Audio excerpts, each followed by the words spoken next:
Pasaka.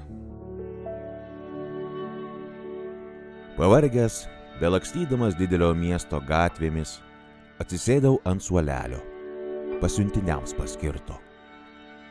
Buvo baisi kaitra, pilkai geltoni namai kaleno dantimis, įvairiaspalvės iškabos ryškiai spindėjo, kur nekur stuksojo auksuotas saulėtas bokštas, o žmonės, kaitros nukankinti, ėjo pamažėle, tarsi apsnūdę.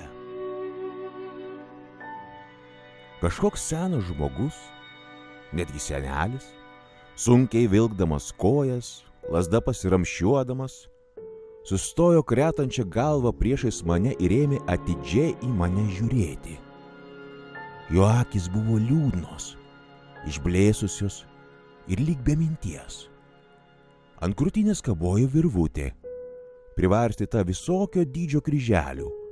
Buvo ten didelių geležinių, truputį parūdijusių ir mažesnių, plokščių varinių ir mažučių sidabrinių. Trumpai tariant, visas rinkinys. Elgeta, nusprendžiau mintyse, ir jau norėjau išsiimti iš kišenės varioką, bet senelis, keistai prisimerkęs ir paslaptingai kuždėdamas, paklausė: bičiuli, paaiškink man, kaip atrodo žalia spalva. Žalia spalva? Žalia spalva tai yra spalva, tokia kaip žolė, medžiai. Medžiai irgi žalios spalvos. Lapai, atsakiau jam. Ir apsidairiau aplink, bet niekur nebuvo jokio medelio, jokio žolės lakštelio.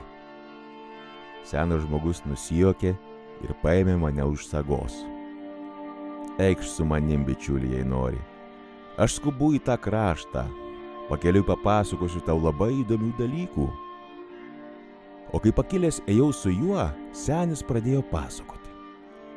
Kadaise, labai jau seniai, kai dar buvau jaunas kaip tu, mano sūnau, buvo labai karšta. Pavargęs belakstydamas didelio miesto gatvėmis atsisėdavo ant suolelio, pasiuntiniams paskirto. Buvo baisi kaitra, pilkai geltoni namai kaleno dantimis, įvairiaspalvės iškabos ryškiai spindėjo, kur nekur stuksojo auksuotas saulėtas bokštas, o žmonės, kaitros nukankinti, ėjo pamažėle, tarsi apsnūdę. Ilgai aš į juos žiūrėjau ir baisiai pasiilgau pievos, medžių, žalumos, žinai, tokios gegužės žalumos. Staiga pakilau ir ėjau visą gyvenimą. Taip veltui jos ieškodamas tame mieste. Ėjau vis pirmyn, klausdamas sutiktų žmonių, bet jie, užuot atsakę, duodavo man kryželius. Įlipdavau į aukštus bokštus, bet deja visose horizontuose vis buvo miestas, miestas, miestas ir niekur žalumos. Tačiau aš jaučiu, kad yra ji tame krašte. Tik aš turbūt nebenueisiu. Senas esu. Kad taip kur netoli būtų, tai bent galėčiau pailsėti. Kvapas, muselės bimbia, o aplink žaluma, žolė, medžiai.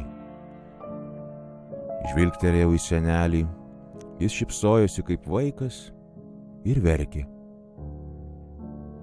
Ėjome dar tylomis šiek tiek kelio, galop senelis tarė: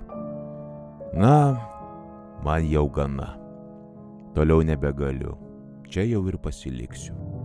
O tu eik be poilsio.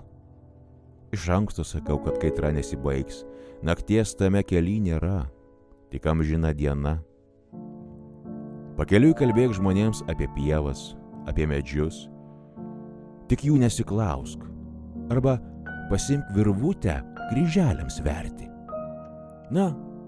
Eik laimingai, o aš čia pasiliksiu. Bet vos nuėjau 10 žingsnių, senelis pradėjo šaukti: palauk, sūnau, užmiršau pasakyti.